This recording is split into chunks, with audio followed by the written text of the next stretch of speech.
सिक्कीम राज्यात कर्तव्यावर असताना 15 महिन्यांपूर्वी अचानक धरण फुटल्याने सैन्याची पूर्ण तुकडी वाहून गेली होती। यामध्ये भारत देशाच्या सेवेसाठी कार्यरत असणारा रायगड जिल्ह्यातील भारतीय जवान सुयोग अशोक कांबळे हा देखील शहीद झालाय। शहीद जवान सुयोग अशोक कांबळे यांना आज भारतीय लष्करी इतमामात त्यांच्या मूळ गावी मानवंदना देण्यात आली। रायगड जिल्ह्यातील अलिबाग तालुक्यातील नारंगी गावातील मौजे बौद्धवाडी येथील रहिवासी असलेला सुयोग कांबळे हा भारतीय लष्करात गेली 18 वर्षे कार्यरत होता।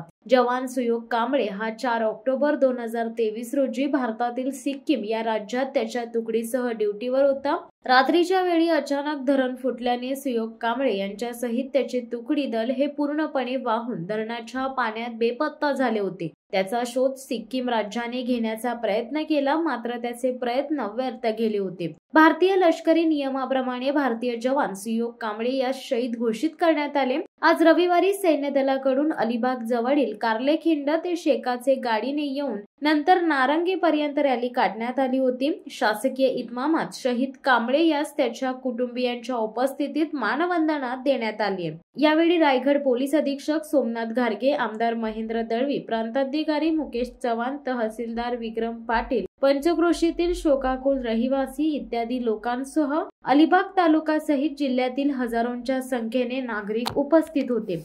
शिवसत्ता टाइम्स न्यूज ब्युरो, रायगड। दे धडक बेधडक वृत्त देणाऱ्या आपल्या शिवसत्ता टाइम्स न्यूज चॅनलला लाल बटन दाबून सबस्क्राईब करा आणि बेल आयकॉनला क्लिक करायला विसरू नका।